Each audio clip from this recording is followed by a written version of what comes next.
अस्सलाम वालेकुम स्टूडेंट्स, मैं उम्मीद करता हूं कि आप सब खैरियत से होंगे। आज जो हमने टॉपिक डिस्कस करना है वो टॉपिक है डिस्कवरी ऑफ प्रोटॉन, जिसको हम केनार रेस भी पॉजिटिवली रेस भी कहते हैं। इट मींस कि एक टॉपिक है लेकिन उसके 3 डिफरेंट नाम है, तो पेपर में किसी भी नाम से आपसे क्वेश्चन पूछ सकते हैं। तो इसमें देखें, सबसे पहले जो हमारा लेक्चर फ्लो है उसमें हम देखेंगे डिस्कवरी ऑफ प्रोटॉन, इसमें ऑपरेटर्स कौन सा यूज़ करेंगे। उसके बाद थर्ड पे प्रोसीजर इसका क्या होगा, वो कौन सी रीज़न है जिसकी वजह से पॉजिटिव रेस प्रोड्यूस होती है।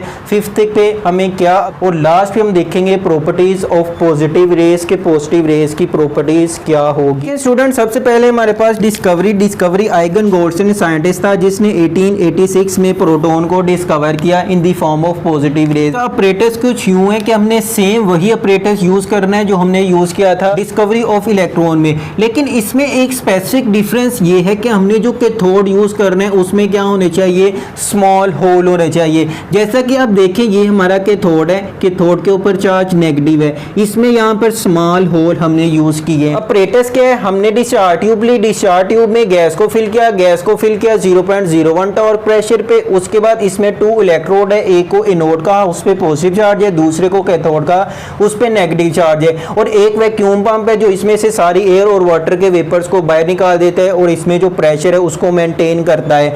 और उन दोनों इलेक्ट्रोड को हमने कनेक्ट कर दिया है हाई वोल्टेज बैटरी के साथ। जब इसमें हाई वोल्टेज अप्लाई किए जाते हैं तो हाई वोल्टेज अप्लाई करने से हमने कहा था इलेक्ट्रॉन ट्रेवल करते हैं नेगेटिव से, और इलेक्ट्रॉन जब ट्रेवल करते हैं रेज निकलती है जो कैथोड से एनोड की तरफ ट्रेवल करती है। एनोड की साइड पे जब डिस्चार्ज ट्यूब से टकराती है तो वहाँ पर वो ग्लो पैदा करती है। तो इट मीन्स कि हमने उनको कह दिया था वो कैथोड रेज है। अब जो आइगन गोल्डस्टीन था उसने देखा कि जब कैथोड रेज ट्रेवल कर रही है और वो एनोड के एंड पे जाके ग्लो पैदा कर रही है, उसी वक्त साइमल्टेनियसली कैथोड की बाइक साइड पे मेन कैथोड एंड पे डिस्चार्ज ट्यूब पे भी ग्लो पैदा हो रहा है।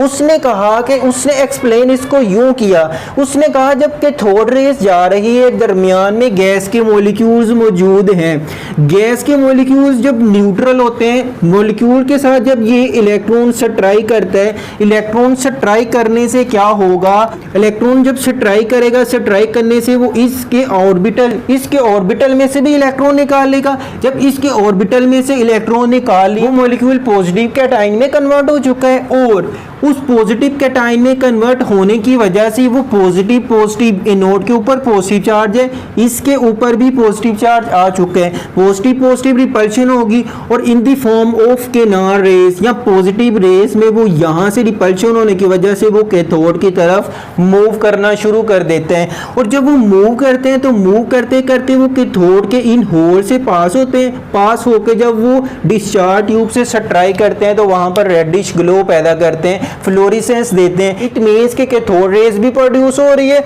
उसी वक्त ही केनार रेस भी प्रोड्यूस हो रही है। तो देखें, फर्स्ट पे हमने डिस्कवरी स्टडी की, सेकंड पे ऑपरेटर्स, थर्ड पे प्रोसीजर, इसमें क्या हो रहा है। उसके बाद reason for production of positive rays, कि पॉजिटिव रेस की प्रोडक्शन के रीजन क्या है। रीजन में हमने कहा था कि जो गैस के मॉलिक्यूल है वो गैस के मॉलिक्यूल के साथ एक इलेक्ट्रॉन स्ट्राइक करते हैं, जब वो इलेक्ट्रॉन स्ट्राइक करता है गैस के मॉलिक्यूल से, उसमें से इलेक्ट्रॉन को इजेक्ट करता है, नॉकआउट करता है, नॉकआउट करने से यहाँ से 2 इलेक्ट्रॉन रिलीज होते हैं। उसी इलेक्ट्रॉन को जो इससे रिलीज हुए वो भी in the form of steam या कैथोड रेस की फॉर्म में वो भी एनोड की तरफ ट्रेवल करना शुरू कर देते हैं। जबकि ये जो पॉजिटिव चार्ज है, ये पॉजिटिव चार्ज होने की वजह से ये कैथोड की तरफ मूव करना शुरू कर देते हैं। It means we can say that cathode rays travel from cathode toward anode and canal rays is travel anode toward cathode. तो ये दोनों में डिफरेंस आपने याद रखना है कि जो कैथोड रेज है वो कैथोड से एनोड की तरफ जाती है, जो केनार रेज है वो एनोड से कैथोड की तरफ जाती है, और दोनों अपोजिट साइड पे ग्लो पैदा करेगी। उसके बाद है इसकी ऑब्जर्वेशन इसकी क्या है, ऑब्जर्वेशन यही है कि जब केनार रेस को डिस्कवर किया गया, देखा गया कि जब वो इन होल में से पास आउट होती है, पास आउट होने के बाद वो डिस्चार्ज ट्यूब से टकराती है। जब वो डिस्चार्ज ट्यूब से टकराती है तो वहाँ पर जाके वो रेडिश ग्लो पैदा करती है। इट मीन्स कि जो केनार रेस है वो भी in the form of straight line travel करती है। जब वो स्ट्रेट लाइन ट्रेवल करती है, इन होल में से पास होकर डिस्चार्ज ट्यूब से टकराती है, डिस्चार्ज ट्यूब से टकराने से वहाँ पर ग्लो पैदा होगी। तो ये वहाँ पर ऑब्जर्व किया गया। तो देखें, ऑब्जर्वेशन में हम ये कह सकते हैं कि उसने ऑब्जर्व ये किया कि जो केनार रेज है, केनार रेज वो give fluorescence when they strike opposite side on anode in the form of reddish glow. तो इस तरह हम कह सकते हैं जो केनार रेज है वो रेडिश फॉर्म में ग्लो पैदा कर रही है। किस साइड पे? अपोजिट साइड ऑफ एनोड के। उसके बाद स्टूडेंट्स हम देखते हैं properties of positive raise. First one property है ट्रेवल। ट्रेवल मीन कि they travel in a straight line. जैसा कि थॉट रेज स्ट्रेट लाइन में ट्रेवल करती थी, ऐसे ही केनार रेज भी स्ट्रेट लाइन में ट्रेवल करती है। ये हमें कैसे पता चला कि ये ट्रेवल करती है स्ट्रेट लाइन में? जब हमने यहाँ पर होल की फॉर्म में कोई थॉट रेज को यूज़ किया है, कि थॉट रेज को होल की फॉर्म में यूज़ किया ताकि इसमें से जो केनार रेज आ रही है वो सीधी पास आउट हो रही है, तो हम उसको नाम देते हैं they travel in a straight line. अगर स्टूडेंट्स देखें वो ट्रेवल नहीं कर रही स्ट्रेट लाइन में, वो रैंडमली मूव कर रही है, तो उसने क्या करना था? यहाँ पर भी ग्लो पैदा करना था, यहाँ पर भी ग्लो पैदा करना था, लेकिन ऐसा नहीं हो रहा। वो ग्लो पैदा कर रही है सिर्फ और सिर्फ के थॉट की बैक साइड पे। इट मींस कि they travel in a straight line.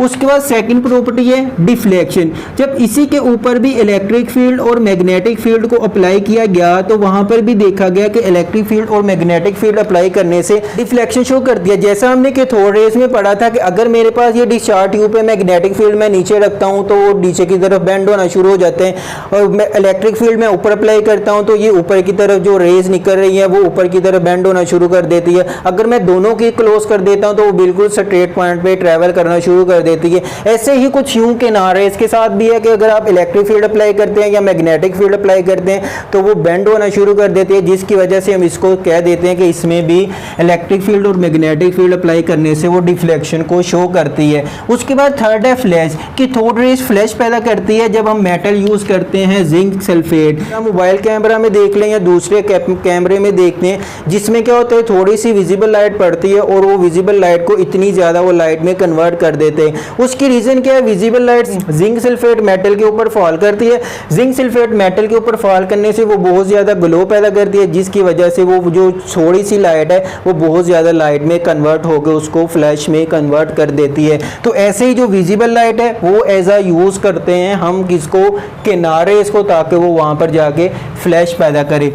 E over M ratio different for different gases, कि जो केनार रेज है उनकी जो ई ओवर एम रेशियो है वो डिफरेंट होती है डिफरेंट गैसेस के। कि अगर हम एक गैस यहाँ पर सपोज करें मैं हीलियम यूज़ कर रहा हूँ, E over M ratio canal rays की डिफरेंट आएगी। सेकंड पे अगर मैं ऑक्सीजन ऐड कर देता हूँ तो ई ओवर एम रेशियो डिफरेंट आएगी। नाइट्रोजन ऐड करता हूँ तो ई ओवर एम रेशियो डिफरेंट आएगी। इट मीन्स कि गैस को चेंज करने से केनार रेज की ई ओवर एम रेशियो भी चेंज होती है, जबकि थॉट रेज की ऐसे चेंज नहीं होती। ये कुछ पॉइंट है जो वो एमसीक्यूज में आपको कंफ्यूज करने के लिए पूछ सकते हैं, तो स्टूडेंट्स इसको अच्छी तरह से देख लें।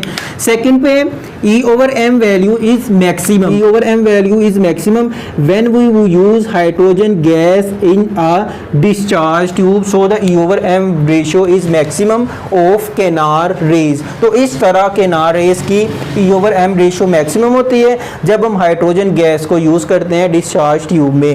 उसके बाद है e over M ratio smaller. E over M ratio canal rays या पॉजिटिव रेज की स्मॉलर होती है, किसके? केनार के थॉट रेज के थॉट रेज या इलेक्ट्रॉन के। तो ई over M ratio smaller of canal rays than that of electron या कैथोड रेज। उसके बाद लास्ट प्रॉपर्टी है मास ऑफ प्रोटॉन, कि जो हमारे पास मास ऑफ प्रोटॉन है ये 1836 time heavier than that of electron. It means कि अगर इलेक्ट्रॉन का मास है उसके 1836 टाइम गुना क्या होगा? मास ऑफ प्रोटॉन ज़्यादा होगा।